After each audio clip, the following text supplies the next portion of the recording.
Assalamualaikum warahmatullahi wabarakatuh. Alhamdulillahi rabbil alamin, wa bihi nasta'in ala umuri dunya waddin. Subhanaka la ilma lana illa ma 'allamtana innaka antal alimul hakim. Wa la hawla wa la quwwata illa billahil aliyyil azim. Rabbi shrah li sadri wa yassir li amri wahlul 'uqdatam min lisani yafqahu qawli. Allahumma salli wa sallim ala nabiyyina Muhammad wa ala ali Muhammad kama sallaita ala Ibrahim wa ala ali Ibrahim, wa barik ala Muhammad wa ala ali Muhammad kama barakta ala Ibrahim wa ala ali Ibrahim innaka Hamidul Majid. Alhamdulillah, pertama kali dan buat selama-lamanya, marilah kita rafahkan setinggi-tinggi kesyukuran terhadap Allah Subhanahu wa taala. Manusia kita sebagai hamba Allah ni setiap hari tak boleh lepas daripada mengucapkan puji dan syukur pada Allah. Kita mula-mula bangun tidur tadi, Nabi kita SAW ajar, start je bangun tidur, Nabi akan baca doa Alhamdulillahilladzi ahyana ba'dama amatana wa ilaihin nusyur. Segala puji bagi Allah yang telah menghidupkan aku setelah mematikan aku. Tidur merupakan adalah kematian. Kerana waktu kita tidur, kita tak mampu berbuat apa-apa. Waktu kita tidur, orang nak bunuh kita, nak malukan kita, nak buat apa-apa saja tak boleh. Kerana kita tidak sedar, roh kita tidak ada pada badan. Kata Nabi SAW, kalaulah roh itu tak kembali, maka matilah kita. Sebagaimana ada saudara-saudara kita yang dia tidur dalam keadaan dia yakin dia akan bangun esok pagi, yang dia yakin dia dah rancang apa yang dia nak buat pada keesokan harinya. Tapi tiba-tiba roh yang telah keluar daripada badan tidak kembali kepada badannya, maka yang dia sedar, dia bakal dimandikan, disolatkan, diusung ke atas keranda dan diletakkan dalam kubur. Maka kita ucap syukur pada Allah Subhanahu Wa Taala kerana Allah masih lagi beri peluang kepada kita pada hari ini untuk menyediakan bekal, mencari kemaafan Allah Subhanahu Wa Taala, mencari keredaan-Nya. Dan alhamdulillah kita berjumpa sekali lagi pada hari ini, setelah kita menamatkanlah kitab yang saya baca semalam, yang saya dah baca di sini bermula bulan 6 yang lepas, yang lalu, kitab yang membahaskan tentang kisah ajaib dan ghaib, tetapi sahih daripada Nabi SAW. Cerita yang suka orang dengar, benda-benda pelik ni suka orang dengar. Sebab semua orang bukan boleh buat benda pelik. Sebab itulah bila sebut cerita karamah para wali, semuanya akan rasa kagum, takjub. Sehingga kagum dan takjub tersebut yang memasalahkan menjadi taksub kepada tokoh yang tertentu, sehinggalah kita akan mudah tertipu dan sebagainya. Sebab itulah bila kita ni kuliah, kalau ada orang yang berkuliah, ada orang yang menyampaikan agama, tapi dalam kuliah agama tersebut dipenuhi dengan cerita-cerita pelik dan ajaib tentang seseorang individu, kita kena berhati-hati.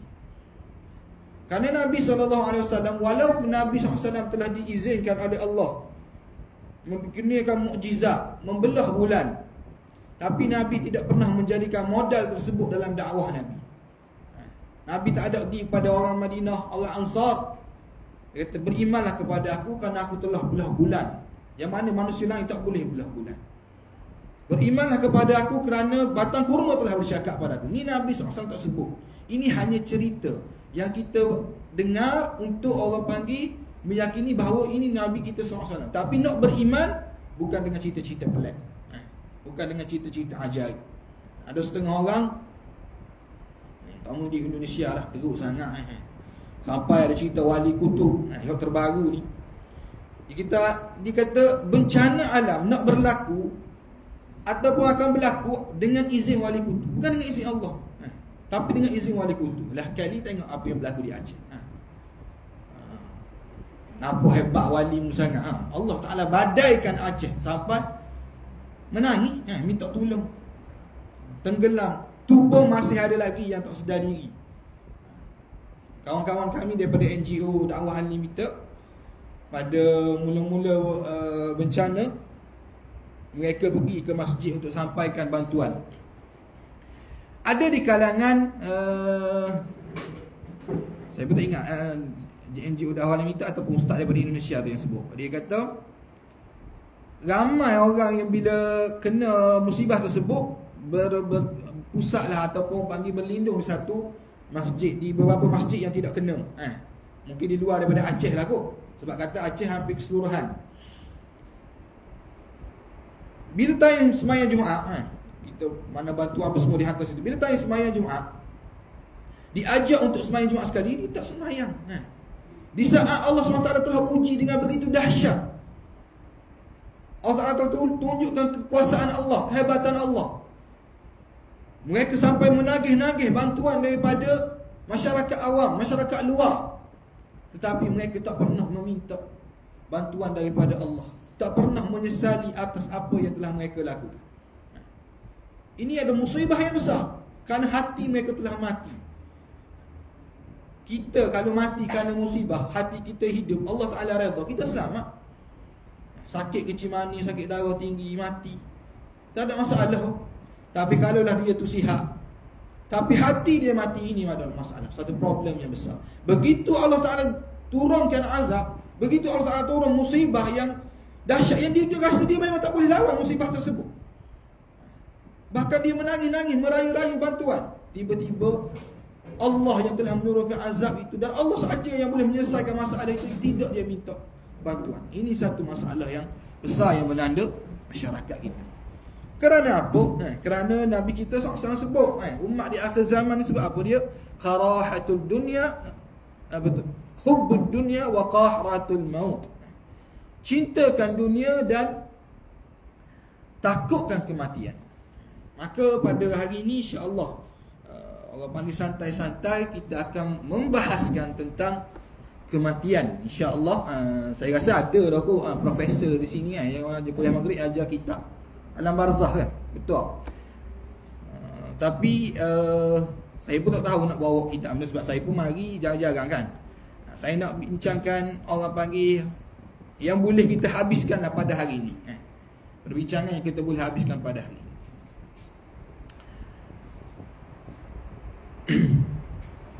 Jadi kematian ni benda yang memang kita tak boleh nak elak lah daripada diri kita. Dan kematian ni dia ada satu makhluk lain yang dipanggil sakarat, ataupun sakaratul maut orang kenal. Apa itu maksud sakarat? Kalau kita tengok dalam Al-Quran, dalam surah Qaf ayat 19, Allah Subhanahu Wa Taala menyebut dalam firman dia, a'udzubillahi minasyaitonirrajim, wa ja'at sakaratul maut bil haqq dzalika ma kunta minhu tahid. Dan datanglah sakaratul maut dengan membawa kebenaran. Itulah perkara yang dahulu engkau cuba lari daripadanya. Jadi apa maksud sakarat? Sakarat kalau kita terjemah literal, maksud dia kepayahan, kesakitan. Kalau istilah syarak pula, kalau kita maksud sebut sakarat, sakaratul maut adalah kesakitan, kesempitan dan ujian yang dahsyat ketika roh nak keluar daripada jasad. Dan sakaratul maut ni dia akan kena pada setiap manusia, tak kira baik ke, buruk ke, jahat ke, soleh ke dia, kaya ke, miskin ke dia, pasti sakarat ini akan ada. Kalau kita tengok Nabi kita SAW, siapa Nabi ni? Orang yang paling dekat dengan Allah, digelar sebagai Khalilullah, kekasih Allah. Nabi sendiri merasai sakaratul maut. InsyaAllah di hujungnya kita dengar cerita bagaimana Nabi kita SAW detik-detik akhir hidup dia, dan detik Nabi SAW menghadapi sakaratul maut. Yang insya-Allah saya cuba bawa yang riwayat yang sahih. Banyak juga riwayat yang tak sahih. Saya cuba bawa juga riwayat yang tak sahih. Sebagaimana cerita Fatimah bila duduk di samping Nabi SAW, dengar ada orang ketuk pintu.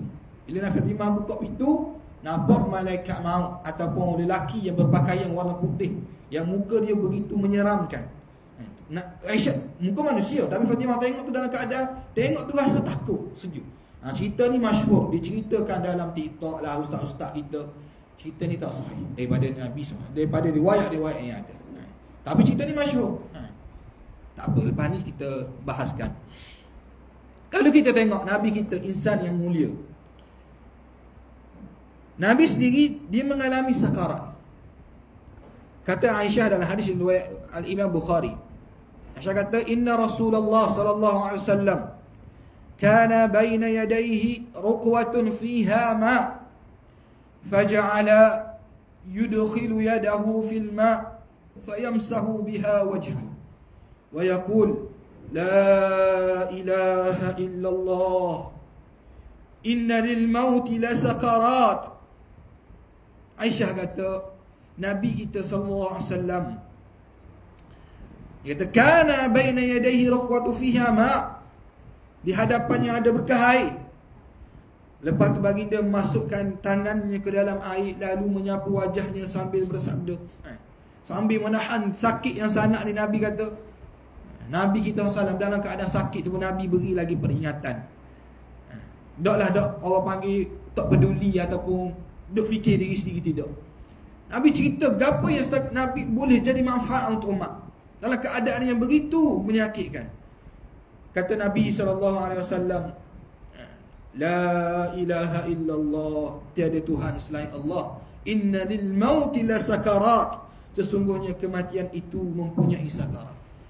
Sesungguhnya kematian tu, kata Nabi SAW, mempunyai sakarat, mempunyai kepayahan.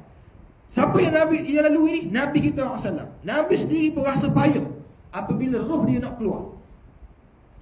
Maka tidak betul dan tidak benar kalau seseorang yang melihat ada manusia, ada hamba Allah yang dia begitu sukar untuk mati.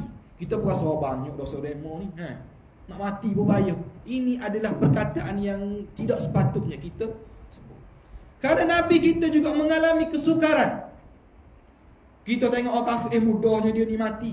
Karena itulah kemudahan yang terakhir bagi dia. Tidak ada kemudahan selepas ini, melainkan kemudahan tersebut bila dekat mati. Apa senang je dia mati, tapi sebenarnya dia juga merasai kesakitan. Tapi bagi orang mukmin, mungkin kesakitan dia lama, 3 hari, 5 hari. Nabi SAW sakit yang berat berapa hari? Nabi bermula sakit ni 2 minggu. Dekat dengan 4 ataupun 5 hari Nabi mula sakit yang sangat, sehingga Nabi SAW ikat kepala ni dengan kemah. Kan terlampau sakit kepala Nabi. Tak ada kita sakit kepala sampai ikat kepala. Kenapa Nabi sebut? Nabi kata, aku adalah orang yang kekuatan yang lebih daripada manusia biasa. Tapi bila aku sakit, maka aku sakit lebih daripada manusia biasa. Kalau kita di antara kita rasa demam masa nak mati, maka Nabi lebih berkali ganda daripada itu. Inilah Nabi kita. Nabi yang dekat dengan Allah, menjadi kekasih Allah. Tapi dialah antara orang yang mengalami kesukaran saat sakaratul maut. Jadi jaga mulut kita. Tengok orang yang susah, tak mati-mati kan, 2 hari duduk lagu tu. Kenapa kita nak kita sebut kat dia? Nabi kata, lakinu mautakum la ilaha illallah. Lakinu, ajar, peringat kepada orang yang nak mati daripada kamu, la ilaha illallah. Bukan mari dosa apa lah buat, baik ngaku dosa apa mu buat ni, tahu ke lepas. Sebab itulah cerita bacol, cerita yang tersebar tentang sahabat Nabi bernama Sa'labah, yang kononnya kerana dia tidak mendengar, tidak taat kepada ibu dia, dia mati dalam keadaan yang sangat menyeksakan. Cerita ni masyhur bila cerita bab tentang hormat pada ibu, taat kepada seorang ibu. Bagaimana kisah Sa'labah yang kita pernah dengar. Dia ni ada seorang isteri yang cantik, dia tu seorang taat kepada ibu dia. Bila dia berkahwin, dia jadi lebihkan isteri dia daripada ibu dia. Saya tak kata hukum seorang anak lelaki memang perlu taat kepada ibu. Cuma jangan kita jadikan cerita yang tak benar sebagai hujah. Kerana banyak lagi dalil-dalil yang sahih yang boleh kita sampaikan untuk menjadi pengajaran dan tauladan. Contohnya kisah Junaid.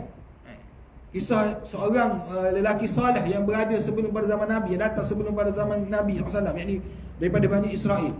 Jadi kita cerita. Bukan Junaid, Juraish. Bukan Junaid. Junaid ni wali Allah yang yang hidup mana? Kubur dia dekat Turkistan. Nabi kita SAW disebut adalah cerita yang tak sahih ni, Sa'labah ni. Katanya bila dia dah berkahwin, dia jadi lebih kat isteri dia. Mak dia mari, kadang-kadang dia tak peduli. Kadang-kadang dia bagi hadiah, bagi kepada isteri dia. Kali dia bagi ke mak dia pun bagi yang sikit, yang lebih kecil ataupun yang lebih murah, kita kata. Maka ibu dia kecil hati.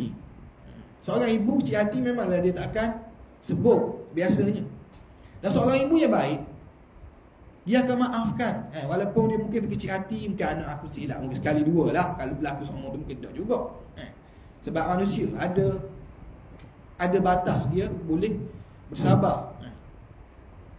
Maka saat nak mati, diceritakan kepada Nabi. Cerita ni tak sahih ni, saya bawa cerita sebab ni cerita yang akan disebarkan. Bahkan dalam khutbah Jumaat kita dengar. Khutbah Jumaat bawa cerita ni. Bila Sa'labah ni nak mati, diceritakan kepada Nabi SAW bahawa Sa'labah berada dalam keadaan yang sangat menyeksakan. Maka Nabi kata ke Sa'labah, mu ada buat masalah dengan ibumu. Tapi masa tu Sa'labah dia tak boleh bercakap. Dia buat kat cerita tu. Maka Nabi panggil ibu dia. Dia kata, wahai ibu, maafkanlah Sa'labah kerana dia sukar menghadapi kematian.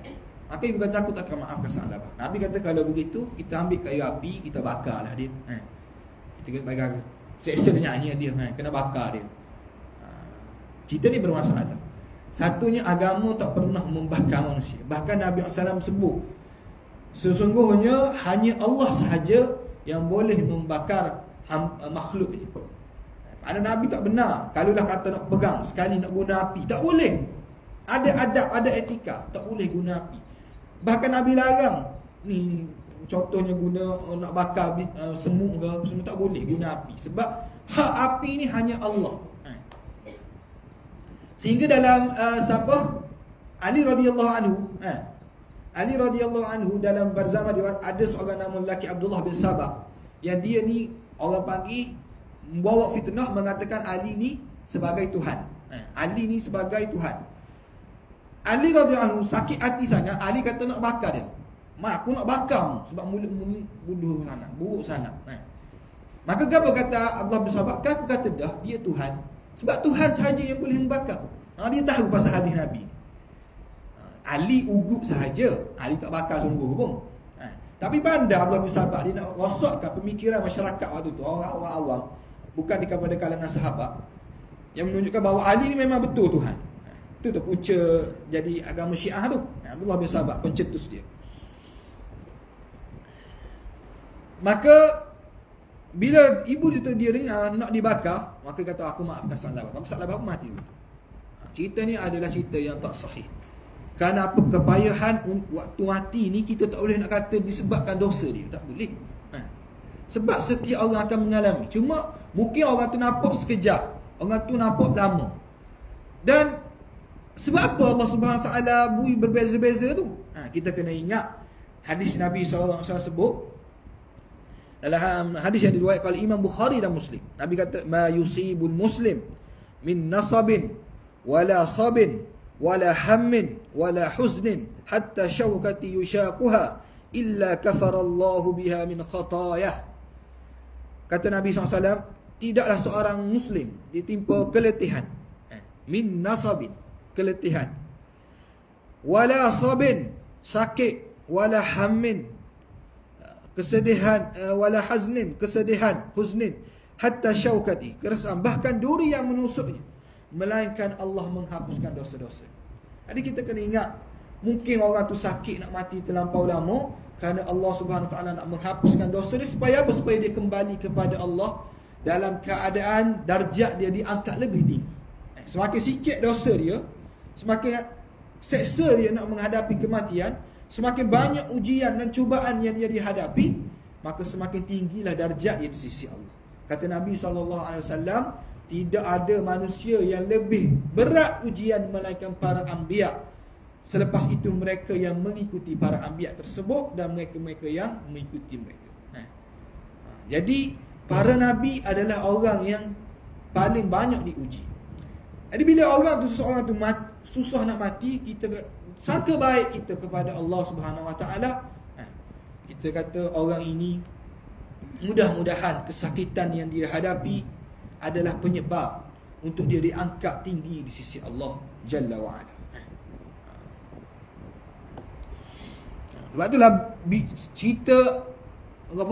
cerita yang disebarkan dalam masyarakat, cerita tanah kubur drama tanah kubur tu tak direlevan. Kita pernah dengar siapa di Mekah ni ada ramai orang jahat. Abu Jahal tak salah, dia mati dalam medan perang. Kita kata Abu Talib. Abu Talib pula apa? Kok saudara Nabi tu seorang lagi nama apa? Abu Jahal, Abu Lahab. Cuba sebut riwayat ada kat Abu Lahab ni, masa dia mati dalam keadaan yang begitu sukar. Muka dia berubah jadi babi ke, muka dia berubah jadi hitam ke, sebagaimana cerita tanah kubur tu Adi duk buat cerita. Sehingga orang menganggap bila berlaku musibah orang tu, jadi orang ni masalah ni, jadi ada masalah ni, jadi sangka buruk. Kita sedangkan agama suruh kita sentiasa sangka baik dengan orang, tambah-tambah dengan orang yang kita tak tahu, kita tak kenal apa. Kita tak kenal apa dia. Tiba-tiba pergi mandi mayat dia, busuk sangat mayat dia. Apa teruk sangat mayat ni, buat dosa benda ni. Di samping kita tak nafikan, ada seketika Allah SWT tunjuk kesan yang berlaku atas maksiat, atas dosa. Tapi bukan sentiasa berlaku gitu. Kadang-kadang bapa terlampau busuk. Contoh, saya diberitahulah, wallahualam, kalau ada di sini yang terlibat dalam mandian jenazah dan bahagian ada terlibat dengan bahagian kesihatan, doktor dan sebagainya. Dia kata antara mayat yang busuk, biasanya dia akan ada masalah buah pinggang masa hidup dia. Ataupun dia ada penyakit buah pinggang. Dia biasa mayat tu busuk sangat. Sebab tu kita disunahkan untuk mandi dengan mandi ke apa? Kapur barus.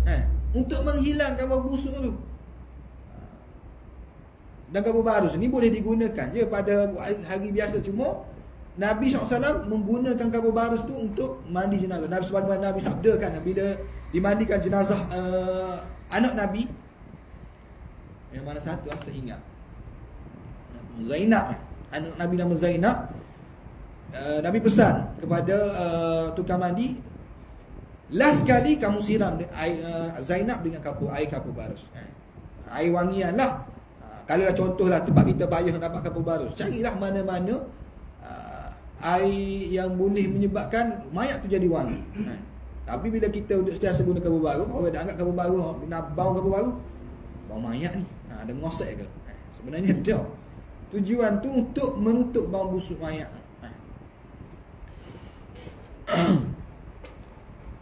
Jadi bukan bermakna bila bau pelik-pelik, kita kata ni mestilah. Dah biasa, dalam tubuh manusia ni dipenuhi dengan najis. Itulah hinanya manusia. Adanya hingus, adanya kahak, adanya tahi, adanya air kencing. Memang sebab kita bila kita nak mandi jenazah, kita disunatkan ni muslimat benda-benda dah khusus kan. Mana kita disunnahkan dalam Islam, nak start nak mandi tu kita angkat dia dulu dalam kadar 45 darjah, kita luruk. Bila luruk tu dia keluar najis lah. Dia pasti keluar najis. Takkan keluar najis waktu bau wangi, tak ada. Mesti bau busuk. Tak kira siapa pun dia, tok guru mana, wali mana pun, mesti bau busuk. Kecuali yang Allah Subhanahu Wa Taala nak tunjuk. Nak tunjuk kebesaran dia, kehebatan dia. Dan dia bukan berlaku pada setiap manusia. Tak boleh kita jadikan sebagai ukuran bahawa orang ni baik, orang ni tak baik. Kadang-kadang Allah Taala tunjuk jenazah ni memang bau wangi semua. Tak pakai apa pun. Memang bau wangi. Sebagai Allah Taala nak bagi peringatan. Okey, ia ni ada gini-gini. Contohlah macam jenazah siapa yang mati apa, pelajar UPSI tu kan, yang kubur dia wangi tu kan. Nurul Syahira. Nurul Syahira. Allah Ta'ala nak tunjuk ke apa? Amalan dia. Nak dedahkan kepada manusia supaya ikut apa yang dia telah buat dalam hidup dia. Bukan nak suruh tajuk pada dia, taksub pada dia. Dan bukan menidakkan amalan orang lain. Yang mungkin orang lain lebih hebat daripada dia. Tapi Allah Ta'ala tak tunjuk. Tok guru kita yang telah mengorbankan segala kehidupan dia untuk agama ni. Korbankan dunia dia untuk agama ni, mengajar manusia. Tak kira dapat upah ke tak dapat upah ke, orang marah ke orang herdik ke, dia sampaikan ilmu. Kerana dia ramai mana manusia jadi takut kepada Allah, jadi beramal dengan amalan baik, tapi dia tak bau wangi pun. Allah nak buat tunjuk kadang-kadang seorang dua ada. Ada juga yang Allah SWT tunjuk keburukan. Allah SWT nak beri amaran kepada orang. Contohnya berlaku di Arab Saudi. Seorang lelaki yang menjadi pondan, mati dalam keadaan membesarkan buah dada dia dan sebagainya. Allah Ta'ala tunjuk siapa jenazah dia. Macam-macam lah terpaksa dihadapi pada pemandi jenazah, dengan bau yang terlampau busuk, tak pernah dihidu sebelum ni. Bukan kata bau tahik manusia ataupun bau sampah ke bau bangkai, tidak, lebih busuk daripada tu. Nak diangkat pula jenazah dia, begitu berat. Jadi bukan tak ada, tapi ini adalah sekali-sekala. Tapi kalau buat normal tu, kalau contohnya muka jadi hitam biru, sebab apa? Biasanya sebab penyakit jantung. Biasanya penyakit jantung biru habis badan dia. Jangan kita kata tok comel langsung jenazah ni, buat dosa ke apa dulu. Ni tak boleh lah. Jaga mulut kita. Ada orang tengok muka tersenyum jenazah, oh syurga ni, ahli syurga. Tak boleh kata gitu, sebab itu rahsia Allah. Yang kita kata mudah-mudahan dia senyum ni, moga-moga dia tersenyumlah dia apabila dia dibangkitkan oleh Allah SWT di akhirat nanti. Gitu doa kita, sangka baik kita. Kita tak boleh nak sahkan ini adalah jenazah yang baik, ini adalah jenazah yang buruk. Sebagaimana sahabat pernah terkejut bila Abu Salamah dia meninggal dunia ni, sahabat tak pernah tengok lagi. Dia meninggal dunia dalam keadaan mata dia terbeliak sehingga mata hitam dia tak nampak, terbeliak ke atas, nampak terputih. Sahabat mula terkejut, rasa takut. Nabi SAW pun terus letak tangan Nabi ke mata dan Nabi luruskan untuk tutup mata. Nabi kata ini adalah benda biasa. Kerana apa? Kerana roh kita akan ditarik daripada atas. Maka Abu Salamah dia melihat roh dia keluar sehingga terbeliak mata dia. Ini bukan menandakan dia diazab atau sebagainya.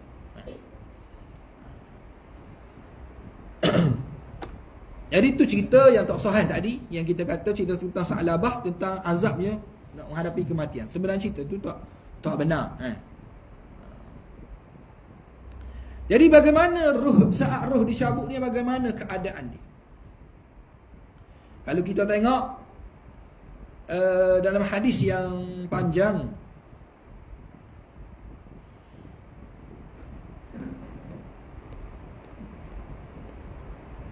Nabi kata daripada Al-Barra, Anil Barra bin Azib radhiyallahu anhu qala, kharajna ma'a Rasulillah sallallahu alaihi wasallam fi janazati rajulin min al-ansar, فانتهينا إلى القبر ولما يلحد فجلس رسول الله صلى الله عليه وسلم وجلسنا حوله كأن على رؤوسنا الطير وفي يديه عود ينقط في الأرض فرفع رأسه فقال استعيذ بالله من عذاب القبر ثم قال إن العبد المؤمن إذا كان في إقبال من الآخرة وانقطاع من الدنيا نزل إليه ملائكة من السماء بيد الوجوه كأن وجوههم الشمس معهم كفان من أكفان الجنة وحنوط من حنوط الجنة فيجلسون منه مد البصر ثم يجيء ملك الموت حتى يجلس عند رأسه فيقول يا أيتها النفس الطيبة اخرجي إلى مغفرة من الله ورضوانه فتخرج tusilu kama tusilul qatratu min fi siqa falyakhudha. Daripada Al-Bara' bin Azib, beliau berkata, radhiyallahu anhu, beliau berkata, kami keluar bersama Rasulullah sallallahu alaihi wasallam untuk menguruskan seorang jenazah seorang lelaki daripada kaum Ansar. Kami sampai ke kubur sebelum liang lahat digali. Maka Rasulullah SAW pun duduk, dan kami duduk di sekeliling baginda dalam keadaan sangat diam, seolah-olah di atas kepala kami ada burung kerana khusyuknya suasana. Di tangan baginda ada sebatang kayu, lalu baginda mencucuk-cucuk tanah dengannya. Kemudian baginda mengangkat kepala dan bersabda, Nabi kata apa? Ista'idhu billah min azabil qabr. Mohonlah perlindungan kepada Allah daripada azab kubur. Nabi sebut 3 kali, menandakan benda ini sangat penting. Kerana apa? Kerana azab kubur ini setiap orang akan rasa, setiap orang akan hadapi, kecuali ya Allah Ta'ala rahmati. Sebab azab kubur ni disediakan untuk membalas semua dosa yang kita buat atas dunia. Tak ada siapa yang terlepas daripada dosa. Demi Allah, setiap hari pasti kita akan melakukan dosa. Kerana itulah Nabi kita SAW menganjurkan, mengajar, menunjuk contoh yang benar dengan Nabi kita sendiri, insan yang maksum. Dalam 2 riwayat, Nabi pasti setiap hari Nabi akan istighfar tak kurang daripada 7 kali, atau satu riwayat lagi tak kurang daripada 100 kali. Itulah amalan Nabi setiap hari. Kerana Nabi tahu kita ni semua berdosa. Bahkan nak melakukan amal baik pun kita disuruh bila tutup amal baik itu dengan istighfar pada Allah. Bagi salam, Assalamualaikum warahmatullahi. Assalamualaikum warahmatullahi. Apa ucapan mula-mula kita sebut? Astaghfirullah. Walaupun ada yang orang sebut diguna ayat Quran daripada surah Walikul hamdulillahilladzi lam takil lahu syarikul mulku wa lahu. Lepas bagi salam, bukalah Al-Azkar Al-Imam An-Nawawi. Al-Imam An-Nawawi dalam Azkar dia susun zikir-zikir yang Nabi SAW sebut. Dia sebut selepas Nabi bagi salam, bukan walikul hamdulillahilladzi lam takhil lahu syarikul mulku wa lahu. Bukan waktu Nabi sebut. Nabi sebut astaghfirullah. Dengan orang panggil dengan teratur, bukan astaghfirullahalazim alladzi la ilaha illa huwal hayyul qayyum wa atubu ilaih, astaghfirullahalazim. Tak. Dengan penuh orang panggil khusyuk dan tawadhu, dengan pun penuh tawajuh kepada Allah. Astaghfirullah. Ya Allah, aku minta ampun atas segala kekurangan. Dalam semaya hak nak buat ngadak Allah SWT ni, benda yang kita buat atas kekurangan gapo silap ni. Sebab kita ngadak raja ni. Raja bagi segala raja. Tiba-tiba masa kita ngadak raja itu, kita sebut Allahu Akbar. Maknanya Allah Akbar. Mu maha besar ya Allah. Tak ada lebih besar, tak ada lebih penting daripada mu. Aku tolak ke belakang ni. Akad takbir ni, kita tolak ke belakang semua masalah dunia.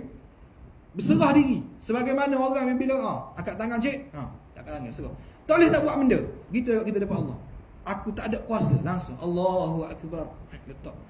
Dalam keadaan tu kita masih lagi ingat perkara-perkara lain, masih lagi fokus pada lain, maka lepas daripada semayang kita pun Astaghfirullahaladzim, minta ampun dengan Allah. Ni buat benda baik ni. Sebagaimana Nabi SAW ajar lepas baca Quran. Nabi ajar juga apa? Sadaqallahul azim. Betul, siapa nak sebut boleh, tak ada masalah. Sadaqallahul azim. Tapi apa yang Nabi ajar selepas kita nak berhenti baca Quran? Sadaqallahul azim maksudnya apa? Maha benarlah firman Allah yang maha agung. Itu maksud dia. Tapi ada yang Nabi ajar, selepas baca doa, lepas tutup Al-Quran, nak berhenti baca Quran, subhanakallahumma wa bihamdika. Dipanggil tasbih kafarah.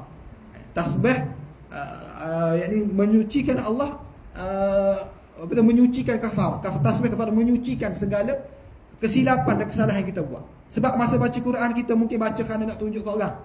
Masa kita baca Quran mungkin tajwid kita salah. Mungkin bacaan-bacaan kita salah. Sebab itulah digalakkan baca Quran ni secara tadarrus. Tadarrus bukan baca ramai-ramai. Tadarrus seorang baca, seorang tengok. Seorang baca, orang lain tengok, orang lain dengar. Baca tadarus ni tahun-tahun bulan puasa ni. Bukan masuk bulan puasa tadarus tu, mari kita pakai baca juzuk 1, pakat baca ramai-ramai. Tidak, bukan ini yang ditunjukkan Nabi. Nabi suruh baca, seorang baca, seorang tengok, sebab takut ada salah dan silap. Maka walaupun kita baca dengan guru, kadang-kadang guru pun mungkin dia tak perasan juga. maka kita tersebutlah dengan tasbih kafarah. Karena kita tersilap baca firman Allah yang mulia ni. Subhanakallahumma wa bihamdika asyhadu an la ilaha illa anta astaghfiruka. Ya Allah, aku minta ampun atas segala silap aku. Wa atubu ilaik, dan aku bertaubat kepadamu, ya Allah. Jadi dosa-dosa ni semua akan ada azab kubur. Buktinya lagu mana? Buktinya sebagaimana hadis yang diriwayatkan oleh Uthman bin Affan. Nabi SAW pernah lalu 2 buah kubur. Nabi lalu, tiba-tiba Nabi berhenti. Nabi ambil pelepah tamak yang hidup, Nabi belah 2. Nabi tancapkan di kubur pertama dan di kubur yang kedua. Dan Nabi SAW sebut, sesungguhnya mereka di dalam ini sedang diazab oleh Allah. Bukan kerana dosa yang besar, Nabi sebut kerana satunya kerana tak jaga suci daripada air kencing dia. Dia kencing, ada 2 tafsiran ulama. Ada yang kata dia kencing tapi dia tak jaga di sudut pandangan. Mana dia kencing tempat lama gitu je. Contoh dia kencing pasal dinding gitu je. Ataupun lah ni kan anak-anak yang ada tempat kencing berdiri tu untuk lelaki. Salah ke? Kecil situ. Kalau dah memang dah tak ada tempat nak tertutup, kita nak kecil situ boleh. Tapi pastikan kita jaga. Jaga kemaluan kita supaya tidak dilihat oleh orang.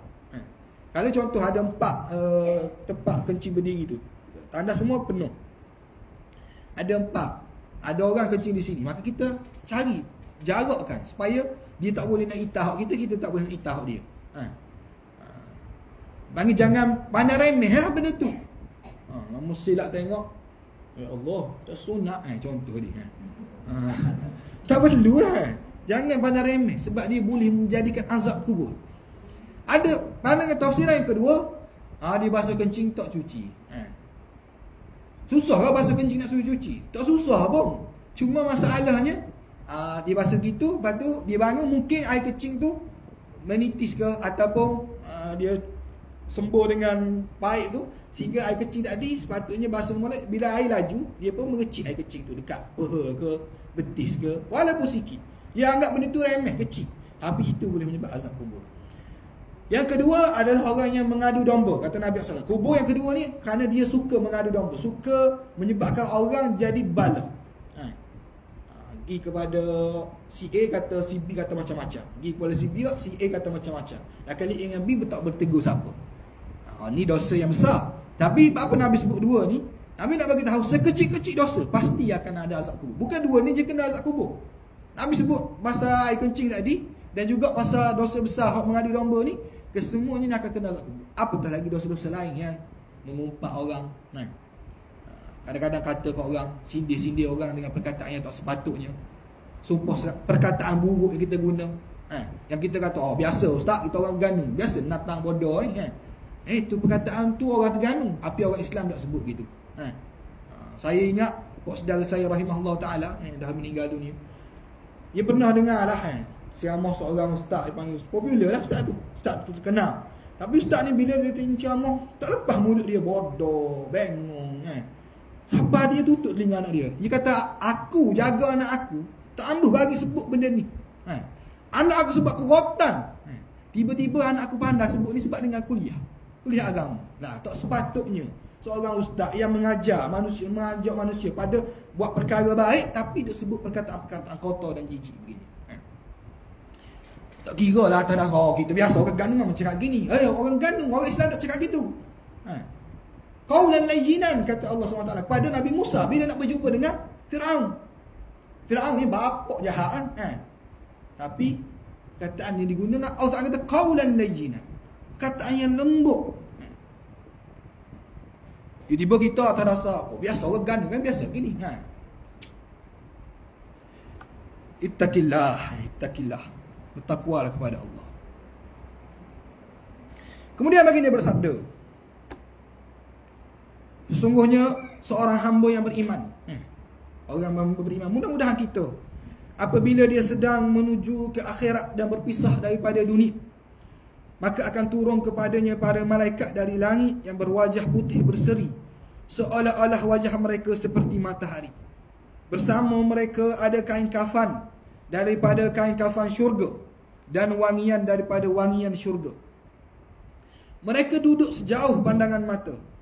Kemudian datanglah malaikat maut dan duduk di sisi kepalanya, lalu berkata, wahai jiwa yang baik, keluarlah menuju keampunan daripada Allah dan keredaannya. Maka keluar roh itu dengan mudah mengalir sebagaimana mengalirnya setitis air dari mulut bekas air. Lalu malaikat maut pun mengambilnya. Ni keadaan roh nak keluar saat malaikat datang. Orang beriman, bila kita nak meninggal dunia, kita semualah insya-Allah mudah-mudahan saat Allah Ta'ala nak jemput kita, maka Allah Ta'ala akan utuskan malaikat turun. Malaikat turun, duduk di hadapan kita. Malaikat ni wajahnya berseri-seri. Kita ni kalau sakit, orang mari dalam keadaan ceria, mari ucap perkataan yang baik, kita akan rasa walaupun sakit tu, kita reda. Sakarat ni sakit, bukan tak sakit, tapi jiwa kita tenang. Tengok malaikat, lepas tu mari pula malaikat maut dalam keadaan yang muka yang sangat menenangkan. Sebagaimana doktor kalau mari dia nak rawat kita sakit, kita tengah sakit, dia muka cik, tengok doktor puang pula dia. Mari pak cik, apa khabar? Allah segar mentah-mentah dia. Apa khabar ini? Saat dia sakit doktor, tapi doktor mari sihat. Contoh tadi. Mana dia mari menyejukkan kita, menenangkan kita. Begitulah malaikat maut mari. Malaikat maut seru, wahai jiwa yang baik, keluarlah menuju keampunan daripada Allah dan keredaannya. Maka roh tu pun akan keluar, bermula daripada dia akan ada ubun-ubun ni lah. Dia akan tarik di ubun-ubun ni. Nak tahu mana, tunggu mati lagi. Jumpa insya-Allah. Jumpa belakang kita ni insya-Allah. Tarik ke atas. Walaupun dalam keadaan sakit, tapi jiwa kita tenang. Jiwa kita tenang, tak serabut. Tapi kalaulah orang tu orang yang buruk perangai dia, bahkan rosak akidah dia, lagilah hok mari malaikat tu, malaikat yang sangat menakutkan. Sangat menakutkan. Lepas tu mari malaikat maut pula kata lah. Mari dalam keadaan yang bengis, keadaan macam orang panggil menyampah nak ambil, macam orang tak ambil buat kerja. Kata tolong mak nyapu rumah. Kita kalau malas buat, kalau mak suruh kita, orang tua ni habis-habis suruh aku, contoh ni. Kita akan buat muka tak puas hati. Begitulah malaikat yang akan menjemput kita. Na'udzubillah min zalik. Kalau kita jiwa yang bukan orang yang baik, maka malaikat tersebut mari dalam keadaan orang tak puas hati lah. Sebab apa pula kena ambil nyawa dia ni. Tengok muka pun serabut dah tengok. Contohlah malaikat tu kata. Ini yang disebut oleh Nabi kita SAW. Bagaimana saat roh kita nak keluar daripada badan kita. Dan kalau kita tengok bagaimana orang fasik pula, maka roh mereka ni akan dicabut dengan kasar. Malaikat dicabut dengan kasar. Mungkin nampak cepat mati, tapi begitu amat menyakitkan. Dah lah orang kok beriman pun sakit. Mari pula dalam keadaan mereka tu hari tu, dia keadaan takut, keadaan menakutkan. Kalau kita tengok bagaimana saat para salaf kita, kalau Nabi kita dengar lagi insya-Allah cerita Nabi nak mati tu, kita dengar para salaf, para sahabat dan juga tabi'in yang saat-saat nak menghadapi kematian. Kalau kita tengok Umar radhiyallahu anhu, bila saat dia nak mati, dia kata waili in lam yaghfirallahu li, wa illam waili in lam yaghfirillahu li. Umar kata celakalah Allah, celakalah aku jika Allah tidak mengampuniku. Saat dia nak mati ni, dia ni siapa? Pak Nabi kata dia ni wajibul jannah. Nabi SAW pernah naik satu naik di Gunung Uhud. Nabi sebut 10 orang sahabat yang dijamin syurga. Nabi sebut dalam satu hadis. Nabi sebut Abu Bakar fil jannah, Umar fil jannah, Utsman fil jannah, Ali fil jannah. Siapalah orang sahabat ke-10 tu? Talha, Ubaidillah dan Bilal bin Rabah dan sebagainya. Bilal bin Rabah tak masuk. Zubair al-Awwam, Abu Ubaidah al-Jarrah dan sebagainya. Lepas tu tapi Umar radhiyallahu anhu saat dia nak mati ni, dekat-dekat dengan sakarat, dia masih dah sebut, rasa tak selamat lagi dia. Kalau lah Nabi kata Awak masuk syurga dah. Relax dia. Bila nak mati ni tak sabar nak masuk syurga. Kalau kita, tapi Umar tak. Bahkan dalam cerita yang masyhur bagaimana Umar radhiyallahu anhu, dia kata kalau sekiranya semua orang masuk syurga kecuali seorang, maka aku bimbang itu adalah aku. Sedangkan Nabi sebut dah dia wajibul jannah. Dia di jannah, di syurga.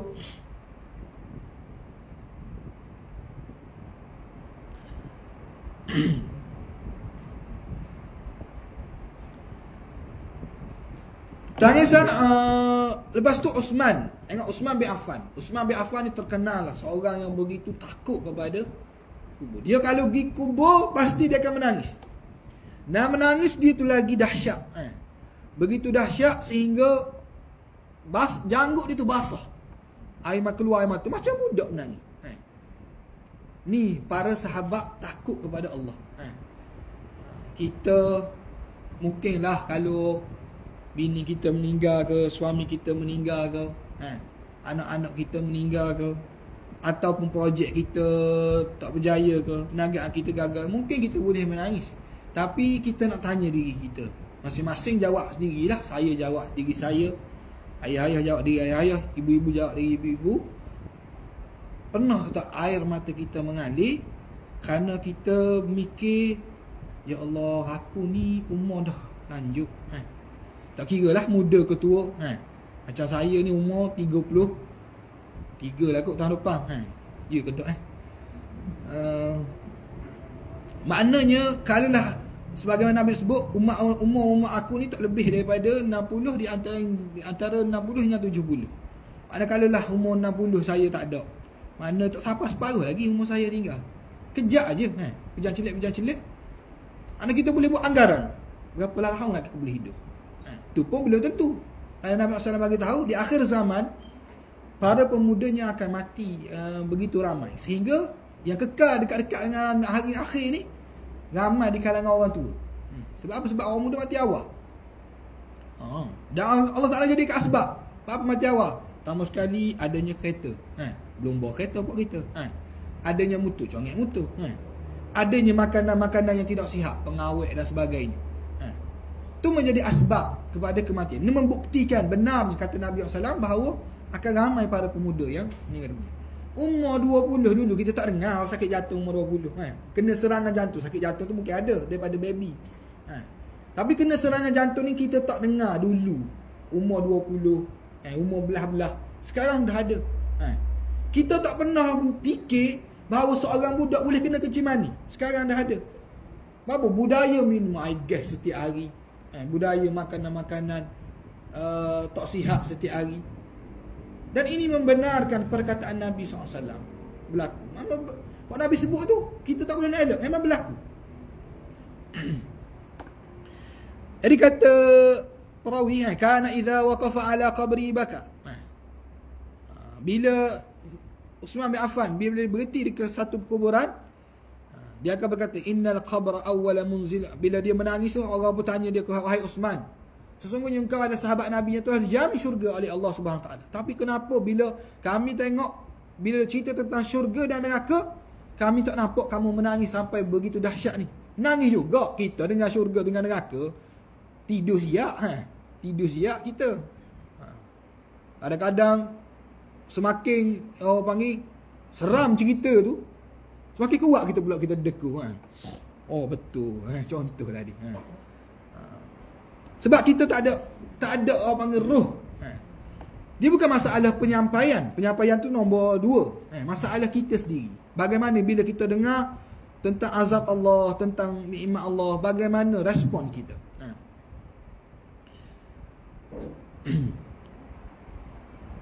Sebab pada penyampaian, cerita benda palsu pun, cerita benda tak betul pun boleh menangis. Asal ada background music sikit, cakap genang-genang air mata sikit, nangis kita. Kadang-kadang cerita tak betul pun. Uthman kata, innal qabra awwalu munzilin mina manazil al-akhirah. Kubur adalah perhentian pertama akhirat. Kalau perhentian pertama ni tak selamat, kata Uthman, maka perhentian seterusnya tak akan selamat. Sebab tu Uthman bila mari ke kubur dia begitu rasa takut. Tambah-tambah dialah yang meriwayatkan hadis bagaimana Nabi SAW tancap 2 pelepah tamar di kubur tu. Dia yang meriwayatkan hadis tu. Dia ada bersama Nabi tu. Dan Nabi kata 2 orang ni sedang diazab. Takut dia. Mungkin dia kenal 2 orang ni. Baik dia punya kena azab juga. Dan orang yang diazab di kubur kerana dosa dia, belum tentulah dia masuk neraka. Belum tentu lagi. Tapi kerana kita kata dah, semua orang akan ada dosa atas dunia ni. Dan setiap dosa tu pasti akan ada azab kubur, kecuali apa yang Allah Ta'ala rahmati. Sebab itulah Nabi SAW suruh minta berdoa daripada fitnah azab kubur. Bahkan doa yang Nabi tak pernah tinggal. Doa ni hukum dia sunnah. Dia bukan rukun solat. Tapi Nabi SAW tak pernah tinggal. Kerana takutnya Nabi. Doa masa mana? Doa selepas baca tahiyat. Fil alamin innaka hamidun majid. Kita beri salam teguh. Ada satu sunnah yang Nabi SAW buat dan Nabi tak pernah tinggal. Hukum dia sunnah muakkad. Tapi mungkin kita tak pernah tahu. Tapi insya-Allah orang ngaji pondok ni tahulah. Doa Nabi ajar, Allahumma inni a'udzubika min azabil qabr. Ya Allah, jauhkanlah aku daripada azab kubur. Wa a'udzubika min azabi jahannam. Ya Allah, jauhkanlah aku daripada azab api neraka jahannam. Wa a'udzubika min fitnatil mahya wal mamat. Ya Allah, jauhkanlah aku daripada fitnah, ujian semasa aku hidup dan semasa aku mati. Wa a'udzubika min syarri fitnatil masihid dajjal. Dan ya Allah, jauhkanlah aku daripada fitnah al-masih ad-dajjal. Ni 4 perkara yang Nabi tak pernah tinggal. 4 doa ni. Bentuk doa ni Nabi tak pernah tinggal. Lepas baca doa ni baru Nabi bagi salam. Assalamualaikum warahmatullahi. Assalamualaikum warahmatullahi. Dalam sebenarnya selepas tahiyat ni adalah doa waktu mustajab untuk kita berdoa. Kalau kita tak ingat doa ni sekalipun, kita doa apa-apa saja yang bahasa Arab kita tahu. Doa yang paling mudah dan selalu Nabi SAW baca juga, Rabbana, sambung, Rabbana fid dunya hasanah wa fil akhirati hasanah wa qina azabannar. Ini doa yang Nabi sentiasa. Doa ni mudah, tapi jarang kali kita doa ni semua orang tahu dan semua biasa kita dah anggap benda ni bernilai. Padahal doa ni Nabi sentiasa amal. Doa yang berbentuk umum, jawami'ul kalim, merangkumi semua kebaikan dunia dan akhirat. Apa sahaja kebaikan dunia yang kita fikir terkandung dalam doa ni. Dan kebaikan akhirat terutama sekali yang kita kejar, yang kita nak cari.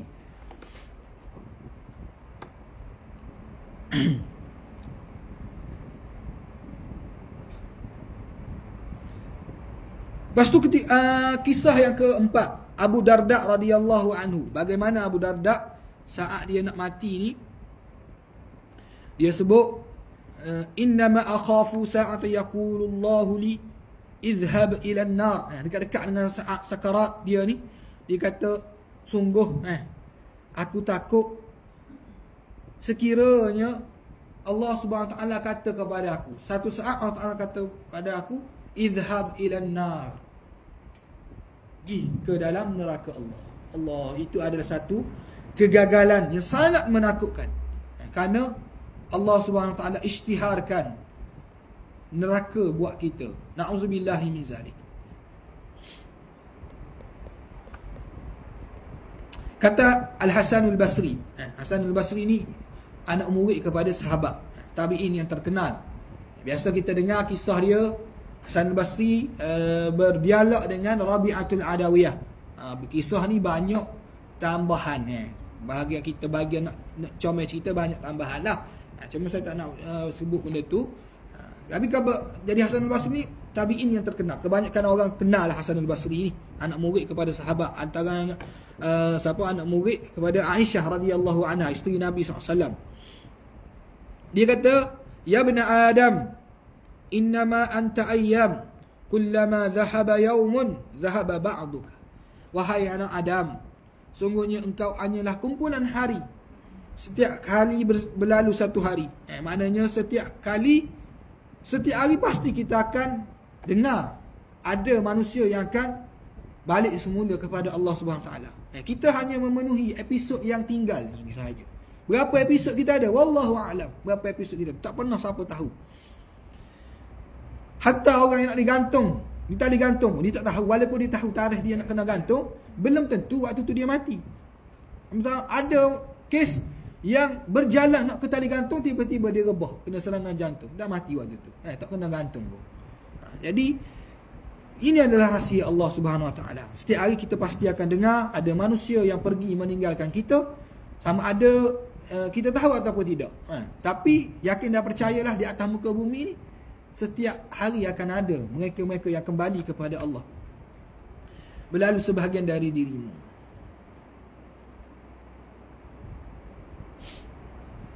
Jadi itu sifat takut. Orang panggil takut para salaf tentang kematian. Dan Nabi SAW beritahu, orang yang paling cerdik, orang yang paling cerdik daripada kalangan kamu adalah orang paling banyak mengingati mati. Sebab itulah kita ni, waktu tidur tu adalah waktu yang kita orang panggil muhasabah. Aku ni boleh hidup lagi ke tidak esok hari. Bila mari kita begitu, maka kita akan teringat apa kesilapan dan kesalahan telah kita buat, dan kita istighfar pada Allah. Kita istighfar pada Allah. Jadi saya ceritalah sedikit kisah Nabi kita SAW saat-saat dia nak menghadapi sakaratul maut. Jadi insan yang kita nak sebut, nak cerita ni merupakan insan yang paling kita sayang. Dan memang kalau tak ada lagi rasa sayang tu, kita kena tanam sifat sayang tu, kerana tidak sempurna iman kita, sehinggalah kita menyayangi Nabi kita SAW lebih daripada kita sayang kepada mak dan ayah kita, bahkan daripada diri kita. Sebagaimana Nabi SAW sebut kepada Umar radhiyallahu anhu. Umar kata, sungguhnya Rasulullah, aku menyayangimu melebihi daripada ibu dan bapaku kecuali diriku. Nabi kata, bukan begitu wahai Umar, mu kena sayang, cinta kepada aku lebih sayang daripada dirimu sendiri wahai Umar. Masuk ke sayang pada diri? Kita sanggup penat, kita sanggup lelah, kita sanggup dikecam, kita sanggup dikata oleh orang. Kerana apa? Kerana nak melakukan satu perkara yang Nabi SAW suruh kita lakukan. Kadang-kadang ada orang kerana nak jaga air muka dia, dia sanggup ketepikan apa yang Nabi pesan, apa yang Nabi tinggal, kerana tak mahu dikecam oleh orang, tak mahu serabut dikata buruk oleh orang. Maknanya orang tu mengasihi diri dia melebihi daripada kasih kepada Nabi SAW.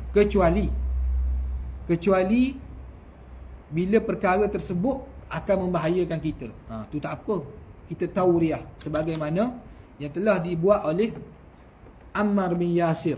Bila dia telah diseksa dengan begitu dahsyat, dan dia tengok di depan mata dia ibu dia ditombak, disula daripada bawah sehingga terkeluar tombak tu ke mulutnya. Tengok ayah dia Yasir yang diikat, tangan kanannya satu ekor kuda, di tangan kiri satu ekor kuda. Dia dipukul kuda tu ke arah kedua-dua belah yang berlainan, sehingga kuda tu berlari daripada arah berlainan sehingga terputus dua badan Yasir. Ammar tengok ni, Ammar seorang budak lagi waktu tu.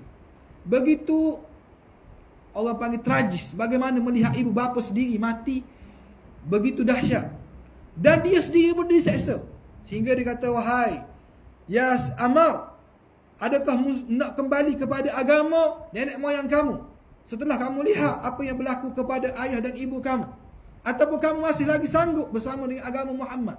Maka Ammar dalam keadaan dia masih lagi orang panggil orang budak lagi, tak tahan menghadapi itu, maka dia kata, sungguhnya aku kembali kepada agama nenek moyang.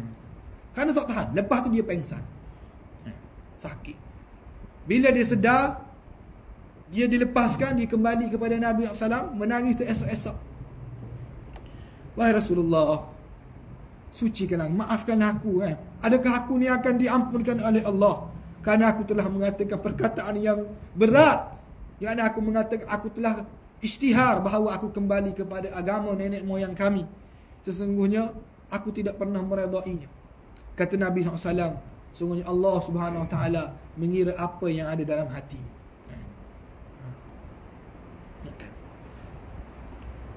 Tu sahabat nak bawa agama. Kita bawa agama hari ni, stop, minum air sekejap lagi. Ni, bawa agama hari ni, orang hidangkan dengan macam-macam. Sebab itulah ustaz-ustaz jenis besar-besar badan Saya insya-Allah lah cuba nak kuru dah ni insya-Allah. Target nak dapat 60, wallahu a'lam lah berjaya ke tak. Jadi insan yang kita nak bicara ni kan merupakan insan yang paling kita cintai dan sayangi. Begitu sukarlah kalau kita nak cakap orang yang kita sayang ni, kalaulah kita teringat balik saat-saat mak kita nak mati, teringat balik saat-saat ayah kita nak mati, teringat balik saat anak kita nak mati, suami kita mati, isteri kita mati, pasti kita menitiskan air mata.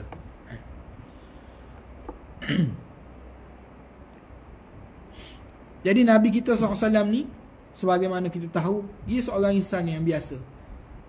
Dia akan pergi meninggalkan kita sebagaimana Allah SWT bagi tahu dalam surah Az-Zumar, innaka mayyitun wa innahum mayyitun. Sungguhnya engkau, kata Allah, wahai Muhammad, akan mati dan sungguhnya mereka juga akan mati. Allah isytihar, Muhammadmu juga akan mati dan juga orang yang kata kepadamu, orang yang bersama kamu, mereka semua akan mati. Supaya apa Allah sebut gitu? Supaya kita semua ni bila tahu semua mati, maka yang penting kita sekarang adalah cari redha kepada Allah. Redha Allah yang kita cari, kerana kita nak kembali kepada Allah. Kita nak balik kepada Allah, bukan kita nak balik kepada orang yang kata kita. Bukan kita nak dapat penghargaan daripada orang yang beri gaji kepada kita. Tidak. Allah juga berfirman, "Wa ma Muhammadun illa rasulun qad khalat min qablihi ar-rusul.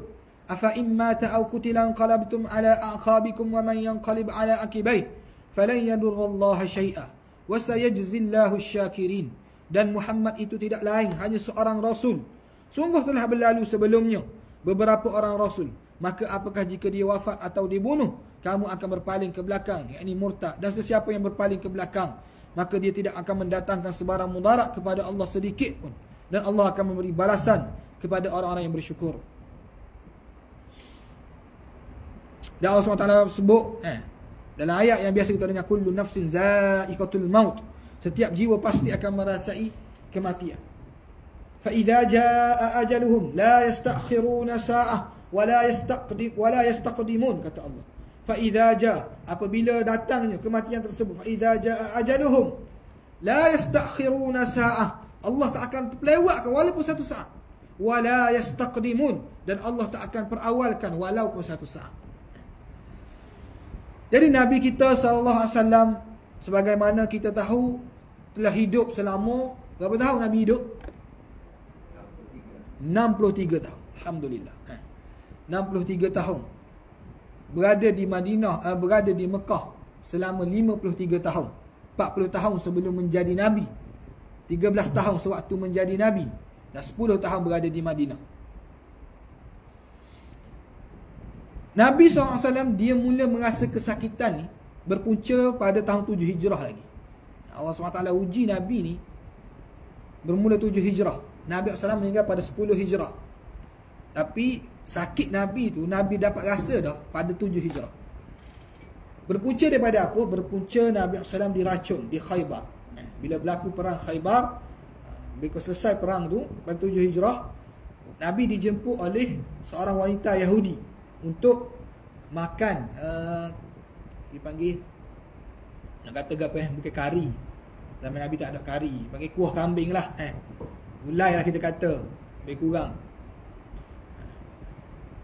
Dan wanita ni tahu Nabi SAW dia suka lamb shank, peha kambing. Dia suka, Nabi memang suka peha kambing. Jadi dia tahu Nabi ni memang suka kambing, peha kambing. Maka dia telah sapu racun yang begitu banyak dekat peha kambing. Di samping dalam benda daging-daging lain pun ada lah. Cuma disebut dalam riwayat lain, kambing tu bukan dipanggang. Sebab kalau gula, pastilah kuah tu akan masuk juga, sahabat akan kena. Tapi dekat peha, sebab dia dipanggang, sebab tu di peha saja tu. Maka Nabi SAW bila nampak peha tu, dan sahabat dia mendahulukan Nabi, Nabi pun ambil lah. Nabi makan, Nabi kunyah, Nabi tak sempat telan.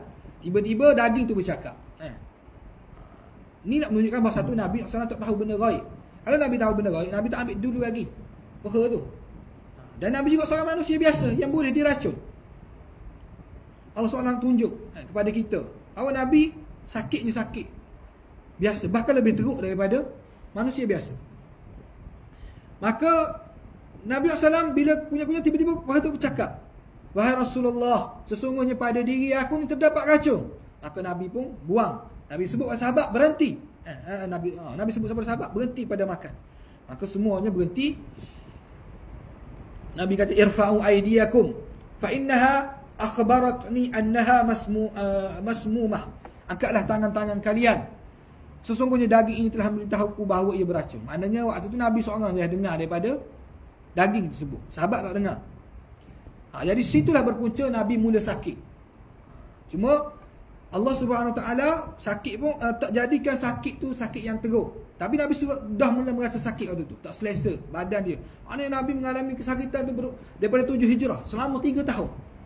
3 tahun, 7 Hijrah hinggalah ke 10 Hijrah. Hingga 10 Hijrah ni lah ada saat wafatan Nabi lah. Nabi rasa begitu terlampau sakit. Nabi kata apa kepada Aisyah? Nabi kata, ya Aisyah, ma azalu ajidu alam ta'amil ladhi akaltu bi Khaybar, fahadha awanu wajadtu inqita'a abhari min dhalika as-sum. Nabi sebut ni, dia kata aku ni sakit. Sebelum tu Nabi tak mengadu pun. Ni dekat-dekat dengan Nabi sakit, Nabi sebut pada isteri dia, wahai Aisyah. Hadis ni diriwayatkan oleh Al-Bukhari.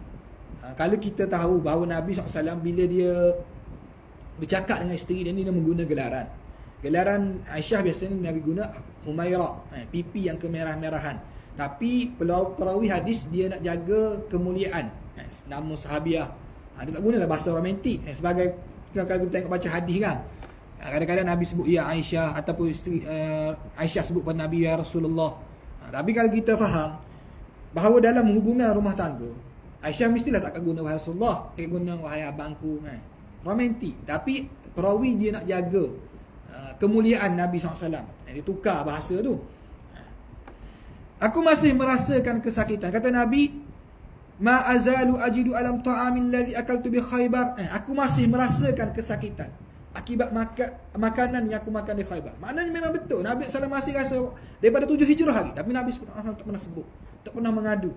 Nabi kita ni, kenapa? Kerana dia tahu benda yang lebih penting adalah menyampaikan agama ni, supaya umat dia yang dia kasihi dan sayangi ni selamat daripada azab Allah. Itu matlamat dia, visi dia. Sehingga dia tak sebut bahawa dia sedang sakit, dia sedang mengalami kesakitan. Dan dekat-dekat Nabi nak wafat ni, Nabi kata kepada Aisyah, fahadha awanu wajadtu inqita'a bahari min dhalika as-sum. Inilah saatnya urat nadiku terputus disebabkan racun tu. Mana racun tu dah terlampau lama sehingga nak memutuskan urat nadi Nabi SAW. Dan rasa saat perpisahan tu bila Nabi SAW selesai melakukan haji. Nabi SAW ni melakukan haji dipanggil Hajjatul Wada', haji perpisahan. Sedangkan Nabi SAW pernah melakukan haji sekali selepas berada di Madinah. Masa berada di Madinah, Nabi hanya melakukan haji sekali, tapi digelar sebagai haji perpisahan. Kenapa? Kerana waktu itulah wasiat Nabi terakhir untuk semua sahabat yang dapat hadir waktu itu. Disebutkan seramai 124,000 sahabat yang bersama dengan Nabi SAW dalam Hajjatul Wada'. Di samping ada lagi sahabat-sahabat yang berada di luar. Contoh-contoh mereka yang dilantik menjadi governor, Abdullah bin Mas'ud, siapa Huzaifah al-Yaman, sahabat-sahabat yang berada di luar, contohnya berada di Yaman dan sebagainya. Ini pada tahun 10 Hijrah. Waktu itulah Nabi SAW pesan satu perkara. Nabi kata, khuzu manasikakum la'alli la alqakum ba'da 'ami hadha. Nabi sebut seolah-olah Nabi ni takkan boleh tunjuk dah depan, takkan boleh beri panduan dah depan. Nabi kata apa? Khuzu manasikakum, ambillah daripadaku manasik. Apa manasik? Cara ibadah haji. Manasikakum la'alli la alqakum ba'da 'ami hadza, kerana mungkin selepas tahun ni. Nabi tak pasti, tapi Nabi sebut kerana mungkin selepas tahun ini aku tidak akan bertemu lagi dengan kalian. Sahabat yang lain biasa dengar gini, okay, adalah sebab tu Nabi ucap gitu, tapi mereka tak menyangka memang betul Nabi ni adalah wasiat terakhir secara umum.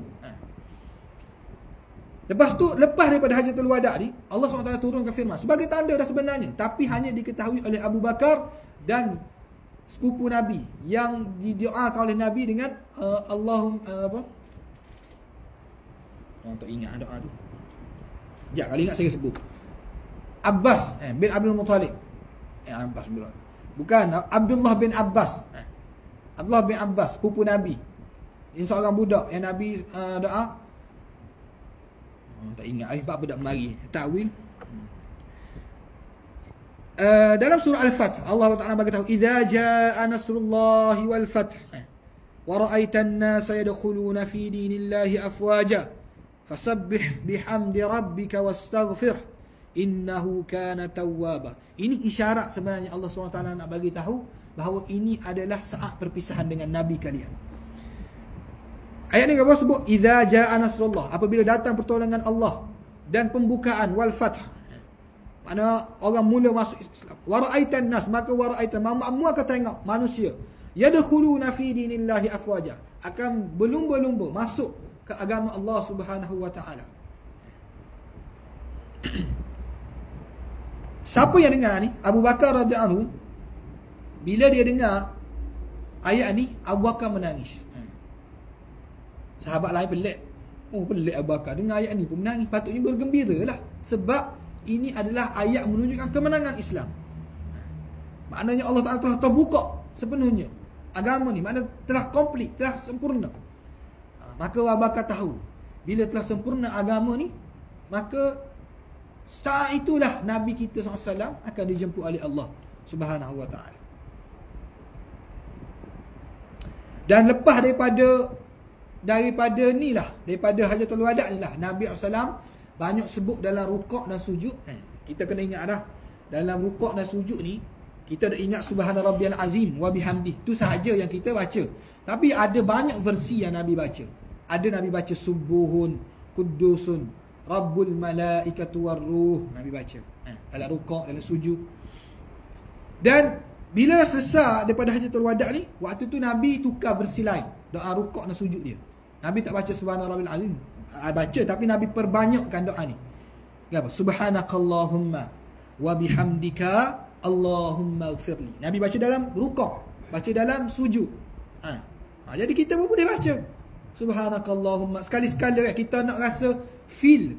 Bila kita sentiasa buat benda yang sama, kita kadang-kadang kita rasa dia hanya adat. Sebab tu ada banyak versi doa Nabi SAW baca dalam semayang ni. Contoh doa iftitah yang kita tahu, Allah akbar kabira walhamdulillah katsira, sampai habis tu. Itu satu versi. Tapi sebenar versi bacaan doa iftitah Nabi ada 12 versi. 3 yang Nabi baca, biasa Nabi baca dalam solat tahajud. 3, sebab 3 ni panjang. Saya sendiri pun tak ingat. Tapi kita niat, kalau boleh wahai Allah, sebelum aku mati ni, aku nak baca belaka yang Nabi aku baca. Tanda sayang dan cinta kita kepada Nabi. Contoh doa tidur Nabi ni, doa zikir tidur dan bangun Nabi. Berapa ada agak-agak? Kalau kita kumpul-kumpul, lebih ada 20 bacaan Nabi SAW baca. Nak tidur dengan bangun daripada tidur. Kami Madrasah Darul Hikmah, pelajar-pelajar kami kata niat, kalau tak boleh baca belaka, tak ingat belaka pun, sekali-sekala ambil kertas zikir yang ustaz buat ni, nak tidur baca. Sekurang-kurangnya sekali seumur hidup kita pernah baca setiap perkataan yang Nabi pernah baca. Setiap doa, setiap zikir Nabi pernah baca. Kena niat gitu. Saya hak 12 ni pun saya banyak lagi saya tak ingat ni. Tapi kadang-kadang kalau kita semayang sunat, kita nak baca online, dah panjang. Kita letak dalam poket kita, kertas tu kita buka. Tak apalah kita semayang seorang, main sunat kan. Tapi kalau semayang ramai buka gitu, ustaz batas semayang ustaz tu, buka kertas apa semua tengok orang, tak boleh. Dia jadi fitnah. Kita semayang seorang boleh je. Sebagaimana kata Imam Syafi'i, kan kita faham, Imam Syafi'i kata batas solat bila bergerak lebih daripada 3 kali. Tapi kita tak baca sehabis. Lebih daripada 3 kali tu perkara yang tidak perlu. Perkara yang diperlukan. Contoh perkara yang diperlukan, kita nak menghafal doa dalam solat kita, tak boleh buat. Solat fardu tak payahlah, solat sunat. Niat kita nak Nak hafal tak ingat, kita dah mungkin dah umur dah tua, dah lanjut. Saya ni pun umur gini ni pun yang nak boleh kau ngapal balik semua dia susah. Bak kotor macam-macam dah fikiran kita ni. Jadi kita buat, wahai Allah aku tak mampu nak hafal ni, mungkin payah dah nak ingat. Apa aku nak buat lagu ni? Akak takbir Allah akbar, buka kertas, baca. Antara doa Nabi yang selalu Nabi baca dalam doa iftitah, subhanakallahumma bihamdik wa tabarakasmuk wa ta'ala jadduk wa la ilaha ghairuk. Ini antara doa. Kalau kita boleh banyak tahu ingat doa, maka kita boleh tukar sekali-sekala. Sekali-sekala kita baca Allahu akbar kabira, sekali lagi subhanakallahumma bihamdik, sekali-sekala kita baca Allahumma ba'id baina khataya. Jadi dalam rukuk Nabi lepas daripada hajatul wada, Nabi suka baca doa ni, subhanakallahumma wa bihamdika Allahumma ighfirli. Boleh ikut ke? Subhanakallahumma wa bihamdika Allahumma ighfirli. Apa maksud dia? Maksud dia, maha suci engkau ya Allah, dan bagimu segala pujian. Allahumma ighfirli, ya Allah ampunlah dosa aku. Nabi sebut ni dekat Nabi nak wafat.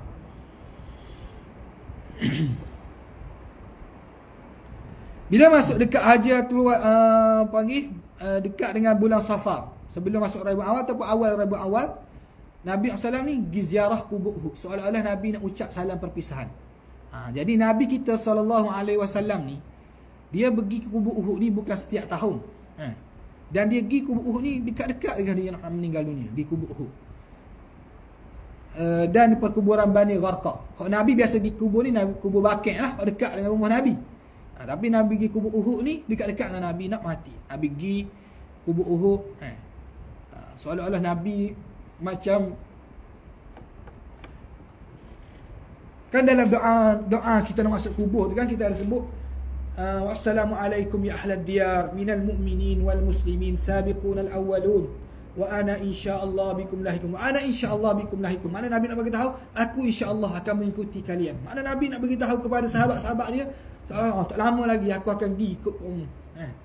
Wa ana insyaallah bikum lahikum as'alullahu lana wa lakumul afiyah. Nabi akan doa gitu, as'alullahu lana, aku minta doa kepada kami, minta doa kepada Tuhan kami, ana wa lakumul afiyah, untuk bagi kamu, bagi aku dan bagi kamu al-afiyah, keselamatan. Keselamatan dalam kubur ni, keselamatan. Tu doa kita bila pergi kubur. Bukan kita pergi kubur, abah, apa khabar hari ni? Sihat ke? Abang hari ni makan chicken chop. Tak ada istilah itu. Tak ada pergi cakap dengan kubur. Yang ada kita nak doa dia. Kerana itulah yang diperlukan. Kalau dia boleh jawab balik, pada apa mai cerita kat aku tu? Mai doa kat aku sudahlah. Dia nak begitu, kalau lah kata begitu. Bukan tempat nak mengadu. Macam Gen Z hari ni lah. Buat video TikTok. Hari ni saya datang kubur ayah saya. Ayah, hari ni saya dah berkahwin. Maaflah bukan dengan pilihan ayah. Tengok agama kita suruh lagu mana. Nabi buat lagu mana. Nabi pergi kubur Uhud ni, Nabi tak bercakap pun dengan kubur. Nabi pergi doa. Dan Nabi muhasabah diri nak dekat dengan mati. Jadi, dan ni jadi dalil bahawa kalau kita balik rumah kampung nak pergi kubur kita, pergi lah. Sebab sebagian kubur Nabi pergi ni, Uhud ni jauh juga dengan Madinah ni. Nabi pergi berjalan pergi ke kubur Uhud. Dan lepas tu sakit Nabi SAW sakit sangat teruk. Nabi mula start sakit, mula uzur ni, jadi tak berapa nak gerak pergi semayang ni 2 minggu. Yang paling sakit, yang sampai Nabi tak boleh nak pergi dah semayang. Ni 4 hari 5 hari. 5 hari 4 hari gitulah. Banyak riwayat cerita, kita ada sebut khusus. 5 hari nak wafat, Nabi minta pensel. Atau panggil apa, alat tulis. Waktu tu sahabat tak ambil bagi. Mula balah sahabat dengan sahabat. Sebab Nabi SAW nak tinggal wasiat. Maka sahabat kata, tak boleh, sedangkan Quran sudah ada. Sadi panduan kita, hadis-hadis Nabi sudah disalin. Kenapa kita nak beri lagi? Ada sahabat yang segolongan sahabat ada gitu. Sahabat lain kata, beri lah. Bila Nabi tengok sahabat bergaduh, Nabi pun kata, da'uni falladhi ana fihi khair. Usikum bi thalasin, akhrijul musyrikin min jaziratul Arab wa ajizul wafda binahwi ma kuntu ajizuhum bih. Biarkanlah aku kerana apa yang aku hadapi lebih baik. Aku wasiatkan kepada kalian 3 perkara. Maka Nabi sebut kalian 3 perkara. Keluarkan orang-orang musyrik dari jazirah Arab. Ini wasiat Nabi suruh keluar orang musyrik. Orang-orang yang kufur kepada Allah ni keluar daripada jazirah Arab. Ni perintah daripada Nabi SAW. Madinah ni memang boleh dimasuki oleh orang kafir. Tak ada larangan. Cuma nak diduduki, nak buat tanah situ, nak rumah situ, ni tak boleh. Sebab dia akan mengganggu. Kalau ni kecoh isu orang kafir masuk ke Madinah, kita kata memang tak ada larangan. Cuma nak menempat situ tak boleh. Adapun di Mekah memang diharamkan lah. Tanah haram memang tak dibenarkan untuk orang kafir masuk. Nabi pesan. Lepas tu Nabi kata, layanilah para utusan sebagaimana aku melayan mereka. Nabi suruh buat baik. Buat baik kepada, jaga hubungan manusia. Supaya apa? Supaya orang hormat kepada agama Islam. Sebab orang hormat ke Nabi bukan kerana dia Nabi sahabat mata-mata, tapi kerana akhlak yang Nabi tunjukkan. Nabi nak bagi tahu pada sahabat begitu. Kekalkan apa yang telah aku buat supaya kamu dihormati dan disayangi, direspek oleh para musuh dan sebagainya. Lepas tu yang ketiga, Nabi tak sebut. Perawi ni siapa? Abbas ke? Dia kata Nabi tak sebut yang ketiga atau kerana mungkin terlampau sakit, ataupun ada setengah perawi kata Nabi sebut tapi perawi ni tak ingat. Perawi ni tak ingat. Wallahu a'lam di mana. Lepas tu Nabi minta waktu 5 hari dekat Nabi nak mati ni, Nabi minta air sejuk sebanyak 7 kirbah. 7 kirbah. Kirbah ni bekas air yang dibuat daripada kulit yang ada penutup. Maknanya bila letaklah bekas ni, air tu jadi sejuk sikit. Air tu sejuk. Belum ada air batu. Ada sejuk. Nabi suruh ambil 7 bekas air ni. Sebab Nabi tak tahan sakit, panah. Nabi diletakkan dalam satu bekas mandian Nabi SAW. Nabi duduk dalam tu, Nabi suruh siram dia dengan air tu. Suruh isteri-isteri Nabi siram. Nabi. Kalau tak usah pelik lah kalau orang kita. Saya pernah tengok kawan abah saya kan, nak meninggal dunia. Dia tak tahan. Bangun situ bangun, aku panah. Pasal ekor dah ni. Air siram, letak air batu. Tak tahan dia kata. Kita kata ya Allah. Nabi pun sama. Nabi tak tahan, panas sangat. Sehingga sahabat yang pegang ni, saya ingat Abdul Rahman bin Auf siapa pegang. Pegang tu Nabi, Allah, aku tak pernah rasa kulit yang begitu panas. Sebab Nabi SAW sebut, kalau mu demam, maka aku lebih berkali-kali demam daripada kamu. Tak tahulah kalau ada pengukur suhu, tak tahulah berapa puluh darjah. Kita yang paling tinggi demam pun orang panggil 40 tu memang doktor panik dah.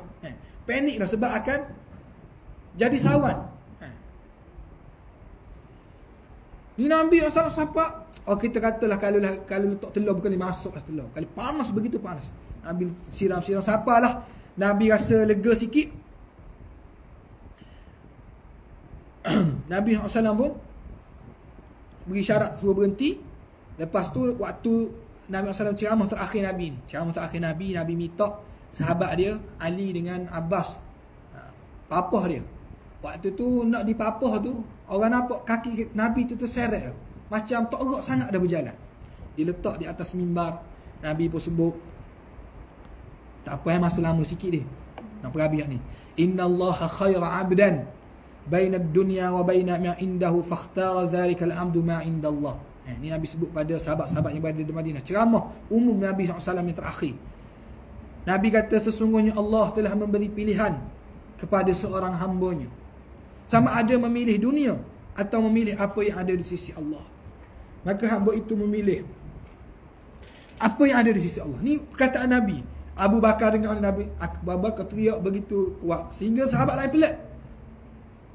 Peliklah Abu Bakar ni. Nabi cerita pasal hamba Allah nak pilih duduk sisi dia ataupun tu, apa dia menangis kuat sangat?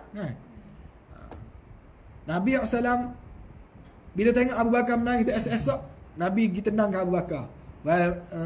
Abu Bakar pergi sebut pada Nabi dulu. Mula-mula Abu Bakar sebut pada Nabi dalam keadaan menangis.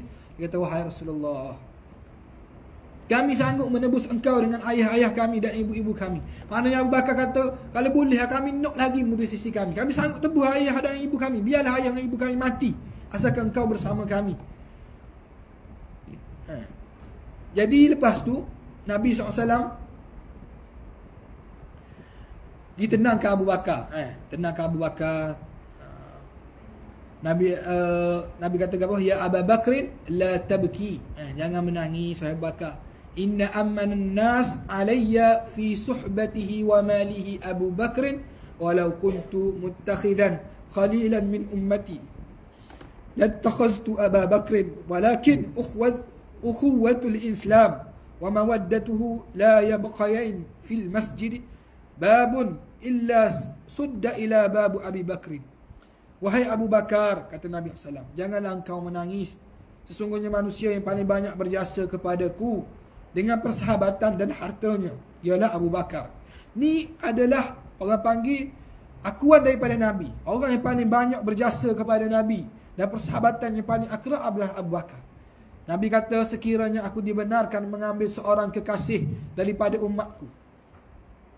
Kalaulah Nabi kata, kalau aku sebenarnya boleh ambil seorang kekasih daripada umat aku ni, kata Nabi, nescaya aku akan mengambil Abu Bakar sebagai kekasih. Namun yang ada di antara kami ialah persaudaraan Islam dan kasih sayang. Dan hendaklah semua pintu ke masjid ditutup kecuali pintu Abu Bakar. Apa Nabi sebut itu? Dan hendaklah semua pintu ke masjid ditutup kecuali pintu Abu Bakar.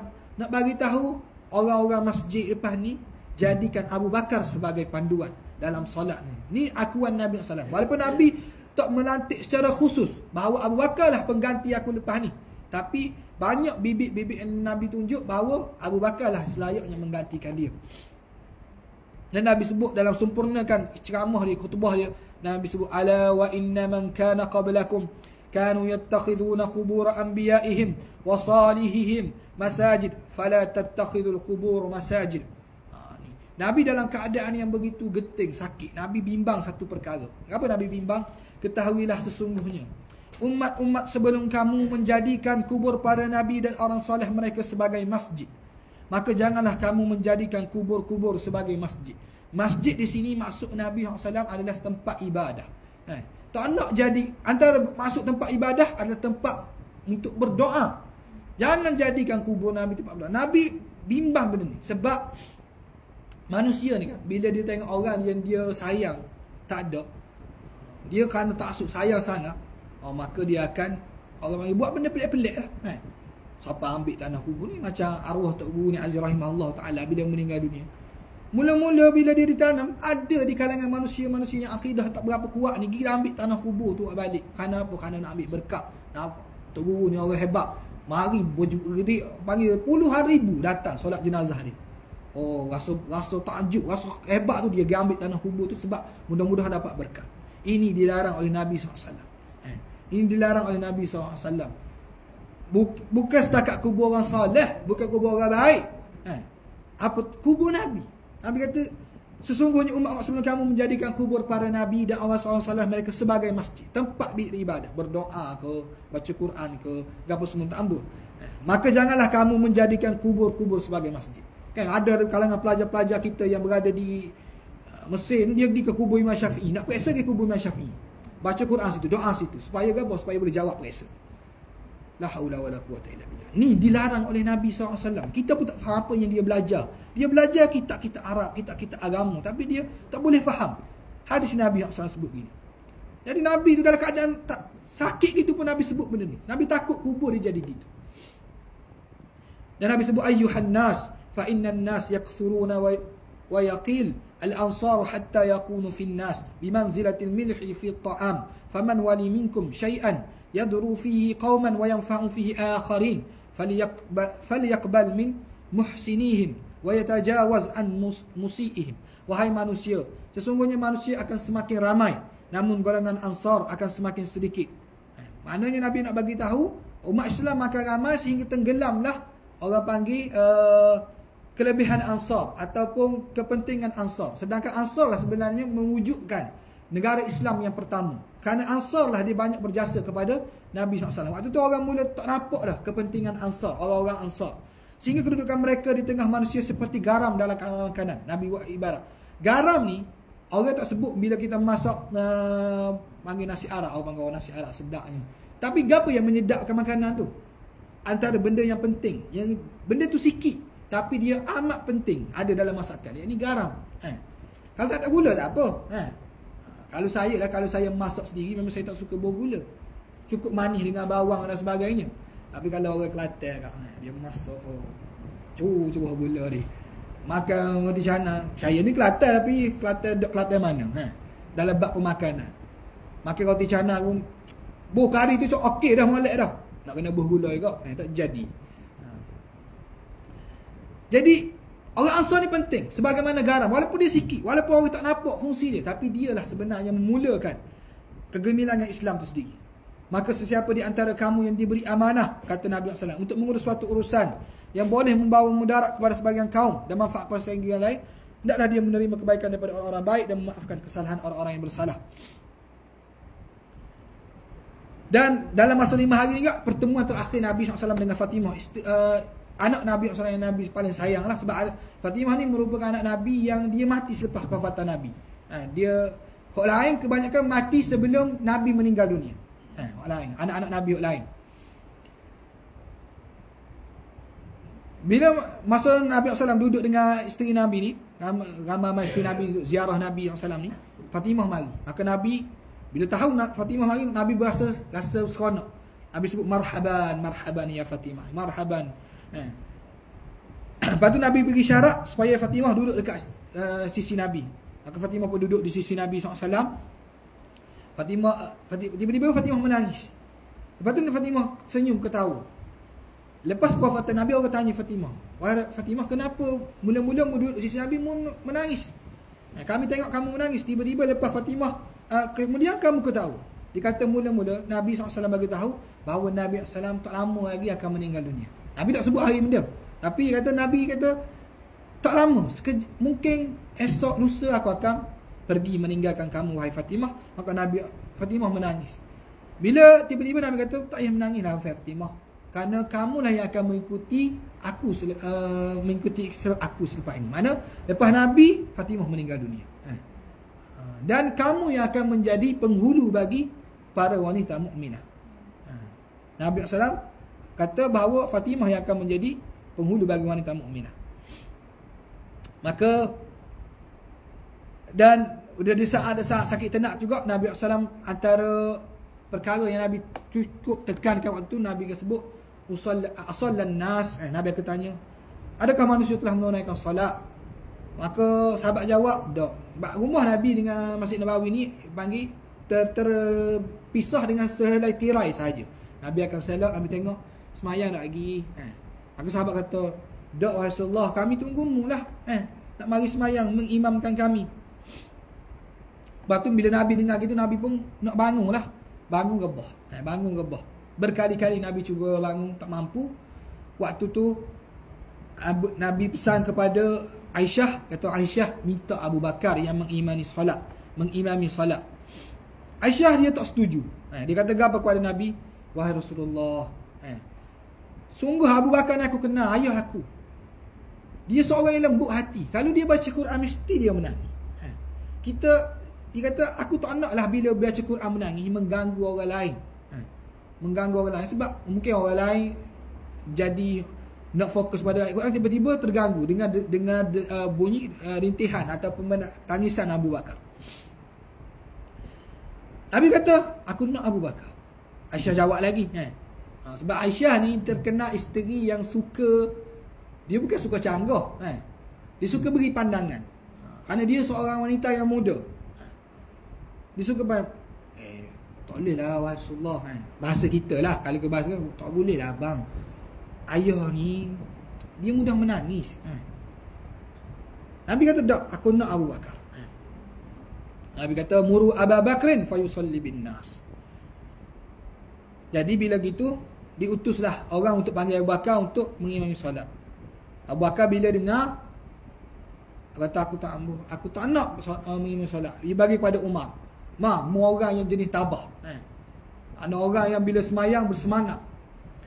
Maka Abu Bakar, Umar kata, Nabi yang menyuruhmu. Mu yang kena solat, bukan aku. Mu yang kena mengimam kami. Maka pun dia pergi tiba-tiba waktu Abu Bakar nak dekat dah akad takbir, tiba-tiba Nabi datang. Nabi datang, bila Abu Bakar tengok, Abu Bakar pun berundur. Nabi kata teruskan Abu Bakar, aku tak larang. Abu Bakar pun duduk, maka Nabi SAW dia duduk di sisi Abu Bakar, semayang di sisi Abu Bakar. Ini yang dipegang oleh mazhab Malik. Kalau kita semayang kan, orang yang mazhab Malik kadang-kadang saf imam dengan saf makmum sama. Sebab Nabi SAW duduk tepi Abu Bakar. Adalah hikmah berapa ulama mazhab lain tak terima. Mungkin kerana Nabi SAW nak beri panduan, ataupun nak suruh menunjukkan bahawa Nabi SAW menyokong Abu Bakar. Dalam mazhab Malik, ataupun kalau sekiranya contoh saf kita penuh, tak muat dah, ada imam, ada ruang yang luas, maka boleh kita penuh di sisi imam, duduk di sisi imam. Tapi kalau mazhab Syafi'i, dia suruh kita ke depan, imam tu kena ke depan sikit. Kalau mazhab Malik, sebaris. Bahkan mazhab Imam Ahmad bin Hanbal pun, bila waktu saf tak muat, kena duduk tepi imam pun dalam keadaan sebaris sahaja. Yang membezakan imam tu membaca dengan kuat lah. Jadi Nabi SAW duduk di sisi Abu Bakar, dalam solat dalam keadaan duduk. Mana lepas tu? Lepas tu Nabi sebut, antara wasiat Nabi 3 hari sebelum Nabi wafat, Nabi sebut ahsinu zanna billah. Nabi kata berbaik sangkalah kamu semua kepada Allah. Lepas tu Nabi kata lagi apa? Inna kadzalika yudha'afu lana al-bala' wa yudha'afu lana al-ajr. Begitulah kami, Nabi Abu Sa'id Al-Khudri kan, kita sebut ni, dia pegang tubuh Nabi, dia rasa tubuh Nabi begitu sangat panas. Maka Nabi kata begitulah kami, ujian dilipat gandakan ke atas kami, dan pahala juga dilipat gandakan. Lepas tu Nabi kata sekali lagi, dekat 3 hari nak mati, Nabi kata la'natullahi 'alal yahudi wan nasara ittakhadhu qubur anbiya'ihim masajid. Semoga Allah melaknat kaum Yahudi dan Nasrani yang menjadikan kubur para nabi mereka sebagai masjid ataupun tempat ibadah. Ni Allah Ta'ala, Nabi laknat. Maka kita pun janganlah jadi orang Yahudi Nasrani ni dijadikan kubur tu sebagai tempat beribadah, tempat kita berdoa, tempat kita meminta hajat dan sebagainya. Ke doa ni bukan ibadah? Doa ni ibadah. Nak doa mana yang terbaik? Masjid Mari masjid. Apa nak pergi kubur? Di kubur kita doa supaya dia diampunkan. Allahumma ighfir lahu warhamhu wa'afihi wa'fu anhu. Allah as'alullahu lana wa lakumul afiyah. Tu yang kita nak buat di masjid. Buat di kubur. Lepas tu Nabi sebut ke apa? As-salah, dalam keadaan suara Nabi tak kuat dah. Nabi as-salah, as-salah, wattaqullah fima malakat aymanukum. Nabi kata peliharalah solat. Peliharalah solat dan bertakwalah kamu kepada Allah dalam urusan hamba-hamba yang berada di bawah tanggungan kamu. 2 perkara yang Nabi sebut sini. Peliharalah solat. Pelihara solat ni adalah hubungan kita dengan Allah. Dan bertakwalah kamu kepada Allah dalam urusan hamba-hamba yang berada di bawah tanggungan kamu. Ini urusan kita dengan manusia. Ini tak boleh kita lari. Kita jaga hubungan kita dengan Allah. Hubungan kita dengan manusia pun kita kena jaga. Anak kita, isteri kita, saudara mara kita, jiran kita kena jaga. Nabi kata pelihara solat, kerana solatlah yang merupakan tunjang kepada kebaikan kehidupan kita. Orang yang tak menjaga solat walaupun nampak baik, sebenarnya dia adalah orang yang jahat. Kerana Allah SWT beri segala-galanya, tiba-tiba dia terlaksanakan solat. Dan solat, inna solata tanha 'anil fahsya'i wal munkar. Jangan tipulah orang yang tak menyempurnakan solat dia. Orang yang tak jaga solat dia menjadi seorang baik. Pasti akan ada masalah. Kadang-kadang kita tengok dia orang berjuru, orang baik dengan isteri, baik dengan anak-anak, baik dengan jiran tetangga lah. Kali ditangkap sebab apa? Sebab pecah amanah, sebab rasuah. Tengok semayang dia, tak aja nampak masjid pun. Sedangkan masjid, orang yang solat ke masjid ni bagi lelaki merupakan orang panggil bukti keimanan. Walaupun kita kata sunat muakkad, tapi sengaja tak ambil pergi. Walaupun sudah ada peluang macam-macam, ada kata besar, ada kesihatan yang baik, tak pergi sekali pun. Jejak sehari semalam nak pergi masjid. Maka orang ni orang yang sombong dengan Allah, dan pasti akan menjadi orang jahat. Ada perkara jahat yang akan buat. Dan dekat-dekat Nabi akhir tu, Nabi bersiwak. Seolah-olah Nabi nak menghadap Allah dalam keadaan bersuci. Dan Nabi waktu itulah Nabi sebut la ilaha illallah inna lil mauti la sakarat Allahumma a'inni ala sakaratil maut. Nabi rasa sakit sangat dah. Waktu Nabi kata tiada Tuhan selain Allah, sesungguhnya maut, sesungguhnya kematian itu mempunyai sakarat, kepayahan. Ya Allah, Nabi doa, ya Allah bantulah aku menghadapi sakaratul maut. Nabi pun berdoa, Allahumma ighfirli warhamni wa alhiqni birrafiqil a'la. Ya Allah, ampunilah aku, rahmatilah aku, dan himpunkan aku bersama Ar-Rafiqul A'la. Nabi dah sebut tak saat akhir ni. Dan Nabi sebut lagi Allahumma Rafiqul A'la, Allahumma Rafiqul A'la. Nabi dah ulang-ulang sampailah datangnya malaikat maut pada Nabi SAW, dicabut nyawa Nabi SAW di atas ribaan Aisyah radhiyallahu anha. Perkataan Nabi, Allahumma Rafiqul A'la, ya Allah, letakkan aku bersama dengan kamu kedudukan yang tertinggi. Dan waktu itulah Aisyah tengok mata Nabi mula tertutup dan tangan Nabi terkulai. Dan cerita yang kita biasa dengar, Nabi sebut ummati itu tak betul. Ummati Nabi sebut ni di hari akhirat. Bila sahabat kita pergi cari Nabi, nak minta syafaat daripada Nabi, Nabi akan sebut pada Allah, ummati. Ni, cerita ummati Nabi nak mati ni cerita rekaan. Dan cerita bagaimana dialog malaikat maut datang kepada Nabi dengan Jibril teman. Ini pun cerita yang ditambah, yang tidak ada pada riwayat yang sahih. Dan Nabi kita SAW dalam saat-saat akhir nak meninggal dunia, kita kena sebut benda ni. Nabi selalu tanya, esok aku rumah, giliran aku rumah siapa? Kadang-kadang ini menjadi satu senjata bagi orang yang tak suka kepada Nabi. Dia kata Nabi ni, dia semua tanya, dekat mati semua tanya rumah Aisyah. Adakah esok aku rumah Aisyah? Seolah-olah Nabi ni suka pada Aisyah, nampak sangat, sehingga tak jaga hati isteri dia. Sebenarnya tidak. Kalau kita tengok apa Ibn Hajar sebut, Nabi SAW tahu bahawa Nabi akan dicabut nyawanya di rumah Aisyah. Cuma Nabi tak tahu bila. Saat 2 minggu Nabi sakit tu, lepas sampai rumah Aisyah, Nabi masih lagi menjaga hak isteri yang lain. Nabi pergi ke rumah isteri dia lain. Padahal dia duduk rumah Aisyah dah. Lepas tu dia tanya pula, esok rumah siapa? Adakah rumah Aisyah? Dia sebut. Sebab Nabi kan tahu, aku ni akan habis umur dekat rumah Aisyah. Cuma Nabi tak sebut kepada isteri-isteri dia. Tapi ni menjadi senjata bagi orang tak suka Nabi tengok Nabi Muhammad tak jaga hati isteri dia. Bahkan ada cerita yang mengarut, dia katakan Nabi minta izin dengan Maimunah untuk apa lagi? Untuk duduk di rumah Aisyah. Tak ambuh pergi duduk rumah Maimunah. Tak betul. Maimunah yang mengizinkan, yang memberi kepada Nabi.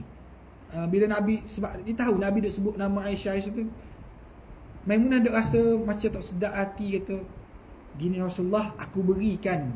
Dan memang lepas dia beri ke rumah Aisyah tu, situlah, waktu itulah Nabi meninggal dunia. Dan Allah SWT beritahu kan, Allah SWT akan menjadikan sebab seseorang untuk pergi pada satu tempat, di mana tempat tu dia akan mati. Jadi Maimunah hari tu dia kata tak apalah, walaupun dia memang nak jaga suami dia. Dan memang waktu isteri Aisyah di rumah Aisyah, isteri Nabi lain ada, cuma waktu tu Nabi letak kepalanya di ribaan Aisyah. Guna sugi. Nabi tak orang sangat bangun. Nabi sebut Ar-Rafiqul A'la, Ar-Rafiqul A'la. Diberi pilihan oleh Nabi, mu nak bersama dengan sahabat ataupun kamu nak bersama dengan aku. Maka bila Nabi tahu urusan dia sudah sempurna, Nabi nak bersama dengan Allah Subhanahu Wa Taala. Ar-Rafiqul A'la, Ar-Rafiqul A'la. Itulah Nabi kita SAW. Perjalanan kesakitan yang dihadapi bermula daripada tahun ke-7 Hijrah sehinggalah mari kepada tahun 10 Hijrah. 2 minggu begitu sakit yang sangat, dan 5 hari sakit yang orang panggil tak pernah yang dirasai selama ni. Dan kita pun tak akan pernah merasai sakit Nabi SAW. Dan cuma kita akan rasa sakit untuk dicabut nyawa kita. Kita pasti akan rasa. Tunggu dan lihat sahaja.